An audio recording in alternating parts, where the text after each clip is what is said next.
Anda kembali dalam special report. Kita lanjutkan berdialog bersama dengan pakar hukum Pak Suparji.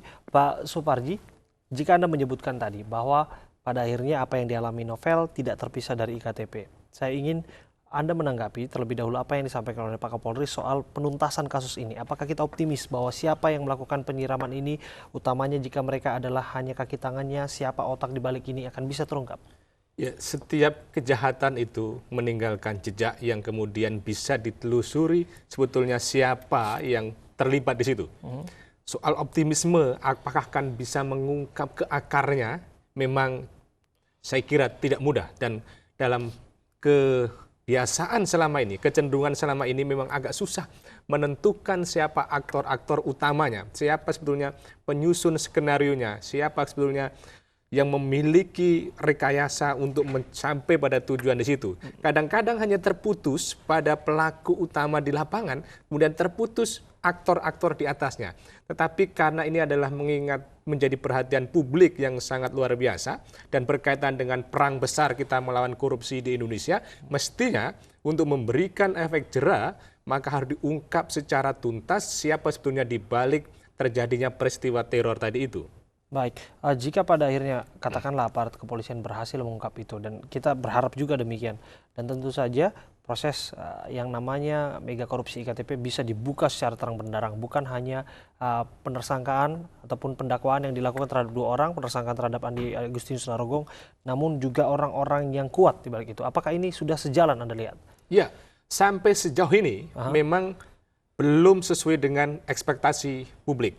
Karena memang ya dalam perkembangan setelah ada 2 orang terdakwa, ditetapkan 2 tersangka baru, dan ada 3 orang yang katanya dicegah ke luar negeri. Saya kira perkembangan ini pada sisi perlu diapresiasi, tetapi sesungguhnya banyak hal yang bisa dikerjakan oleh KPK untuk lebih memberikan keyakinan pada publik, banyak bukti-bukti petunjuk untuk bisa memberikan peningkatan status pada orang-orang yang terlibat di situ.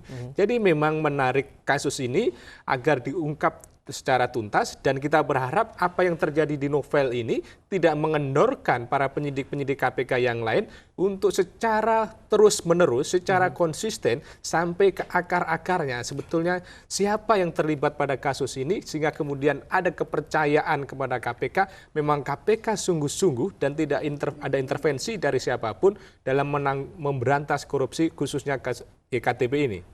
Yang paling baru jika kita ikuti bersama proses penuntasan kasus korupsi ini adalah soal Miriam S. Haryani yang mengaku bahwa dirinya ditekan oleh dan kemudian merasa disudutkan tepatnya oleh penyidik.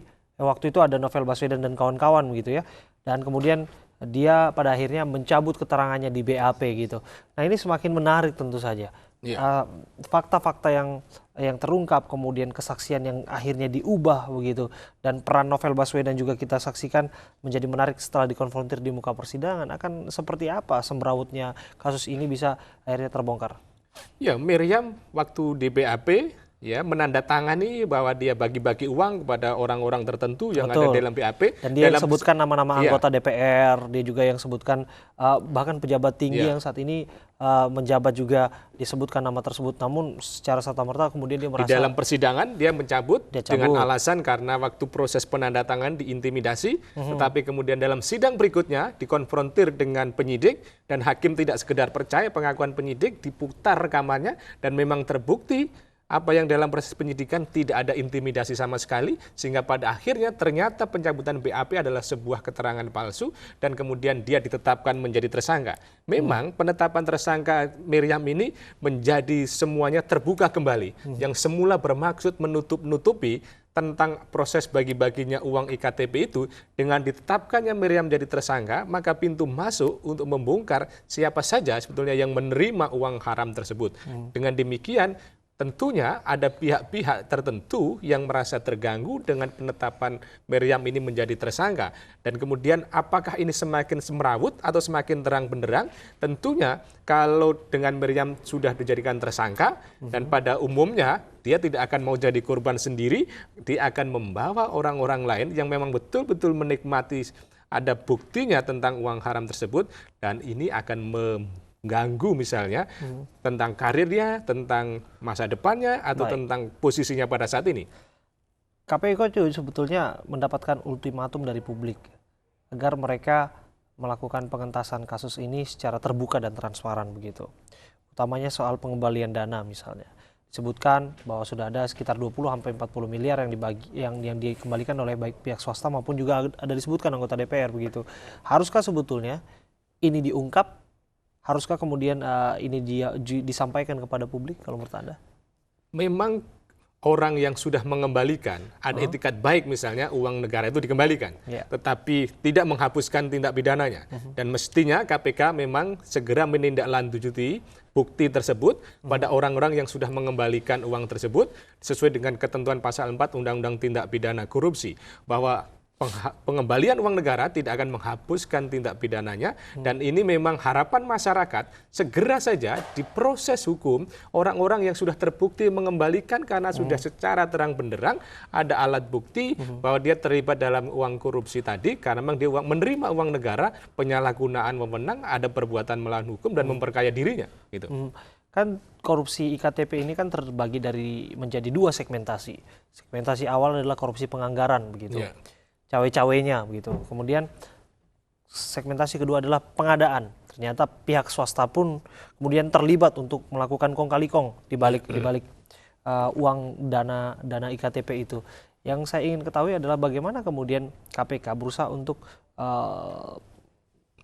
membuka seterang-terangnya bahwa pada akhirnya penganggaran dan juga penyediaan ini memang ada masalah yang menyebabkan kerugian negara.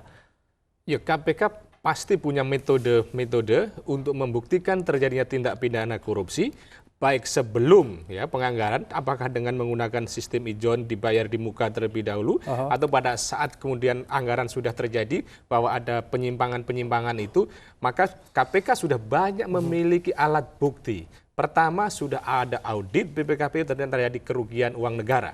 Kemudian yang kedua, sudah ada alat bukti bahwa terjadi markup harga tentang pengadaan IKTP tersebut. Kemudian sudah ada alat bukti, beberapa orang sudah menjadi terdakwa. Saya kira bukti-bukti yang lain itu sudah mendukung bagi KPK untuk segera menuntaskan kasus ini. Mungkin saja karena sudah ada terang benderang seperti itu dan Novel Baswedan ini yang paling di depan sebagai penyidik utama dalam kasus IKTP ini, maka kemudian diberikan semacam ancaman-ancaman seperti itu agar tidak menuntaskan sampai ke akar-akar pihak yang terlibat dalam tindak pidana korupsi. Kasus Novel bukan pertama kali terjadi. Tama S. Langkun yang merupakan aktivis anti korupsi waktu itu tahun 2010 juga pernah mengalami hal yang sama. Kita akan berdiskusi.